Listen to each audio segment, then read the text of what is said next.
bien de distinguer deux sujets, la coopération entre la Russie et le monde extérieur, y compris la France, dans la lutte contre le terrorisme, et la Syrie.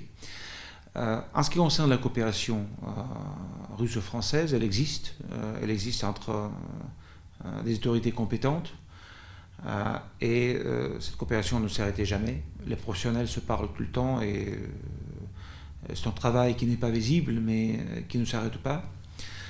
Vous avez mentionné la visite de M. Darmanin, ministre de l'Intérieur français. Il est aujourd'hui à Moscou et il rencontre ses homologues russes, effectivement, ce qui reflète notre disponibilité pour ce type de contact et pour ce type de coopération, et l'intérêt de la France pour coopérer dans ce domaine, surtout après ces événements tragiques qui ont frappé de nouveau le sol français.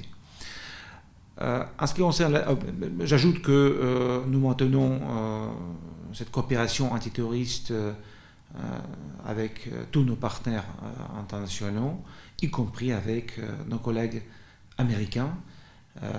Et malgré l'état déplorable de nos relations bilatérales en général, les contacts et la coopération dans ce domaine crucial continuent. En ce qui concerne la Syrie, effectivement, après l'intervention russe dans ce conflit, où les forces légitimes syriennes ont été confrontées avec l'international terroriste, qui déjà menaçait l'existence même de l'État syrien. Depuis cette première arrivée, depuis l'entrée de la Russie dans ce conflit à côté du gouvernement légitime syrien, la situation a changé complètement. Aujourd'hui, il n'y a plus de poches de résistance contrôlées par des groupes terroristes, sauf la région d'Idlib, où la Turquie coopère avec la Russie pour maintenir la paix dans cette zone-là, parce qu'il y a des milices qui ne sont pas considérées comme des groupements, comme des groupes terroristes, et il y a des groupes terroristes reconnus comme tels par l'Organisation des Nations Unies, ça c'est l'Idlib. Il y a aussi une immense partie du territoire syrien qui n'est pas contrôlée par Damas, mais contrôlée par les forces syriennes démocratiques. Ce sont des Kurdes avec leurs alliés sunnis, et où il y a la présence illégitime des États-Unis et de certains pays européens, y compris de la France. Illégitime parce que ces unités armées se trouvent sur le territoire national syrien sans aval du gouvernement légitime. Mais dans le reste de la Syrie, la situation est contrôlée par le gouvernement, par les forces armées, et nous pensons que le moment est venu pour, commencer la reconstruction économique de ce pays avec l'aide internationale, parce que le pays est détruit par cette guerre horrible, et deux, il faut réunir nos efforts pour organiser le retour des millions de Syriens qui sont réfugiés à l'étranger et qui, par leur présence, compliquent de façon importante la situation interne dans certains pays de la région. Je parle surtout du Liban, où se trouvent en demi-million des citoyens, des réfugiés syriens. Je parle de la Turquie, je parle de la Jordanie, mais je n'oublie pas l'Europe, où il y a plusieurs centaines de milliers de réfugiés syriens. Voilà pourquoi nous avons appelé tous nos partenaires internationaux, des organisations internationales, l'ONU, les acteurs régionaux, de se réunir à Damas pour parler ensemble comment on peut mieux organiser le retour des réfugiés en Syrie. Et c'est un élément clé de la reconstruction et de retour de la paix dans ce pays qui connaît depuis une dizaine d'années ou presque une guerre civile. Et même si aujourd'hui cette guerre civile est terminée, le pays est en ruine, l'économie est en ruine, et nous tous nous devons aider ce pays à se redresser. malheureusement, compte tenu que nous avons des divergences profondes avec nos partenaires occidentaux sur la Syrie, selon eux, le régime de Bachar Assad, comme ils disent, doit partir. Nous disons que ce sont des Syriens qui doivent trouver la solution à la crise qui existe effectivement.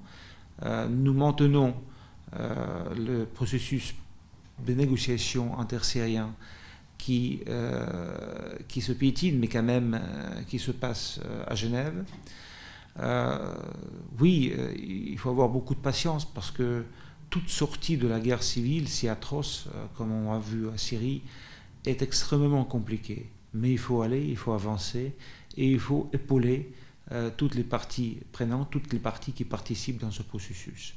Pour nous, le gouvernement de Syrie, le gouvernement de Damas et le président Bachar al-Assad, ce sont des autorités syriennes absolument légitimes, mais ce sont des Syriens qui vont trancher lors des futures élections présidentielles et parlementaires qui seront préparées par le travail du comité constitutionnel finalement.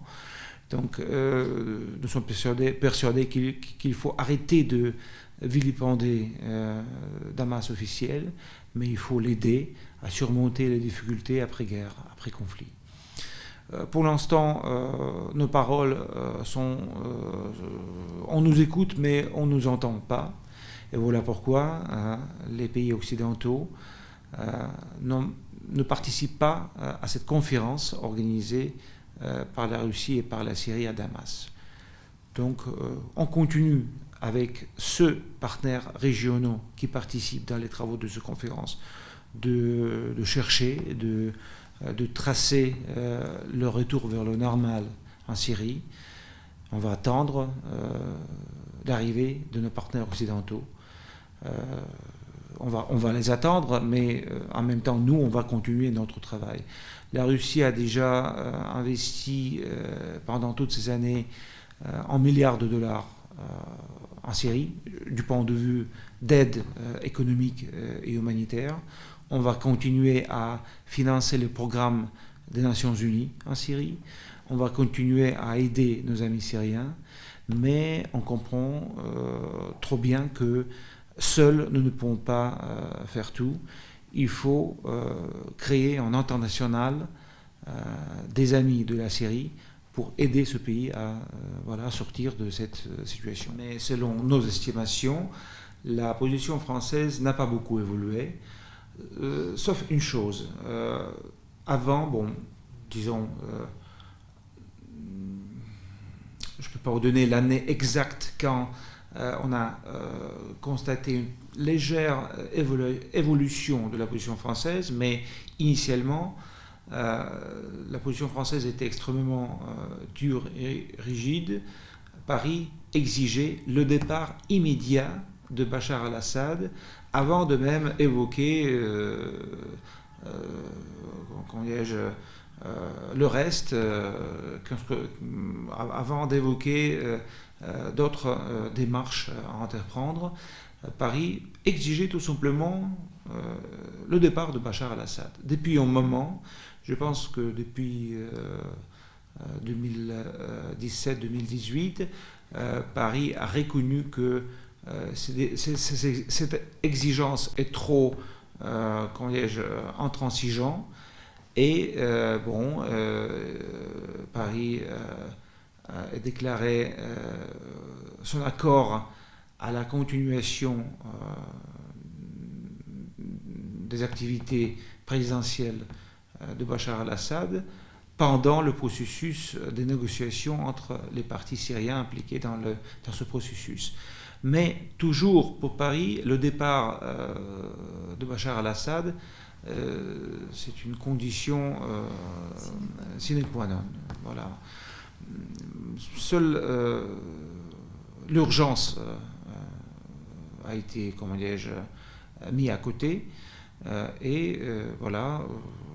Les Français, comme tous les autres acteurs internationaux, étrangers, soutient le processus pacifique, le processus de paix, bon, qui n'est pas encore engagé proprement dit, mais en tout cas, les travaux du comité constitutionnel ont commencé.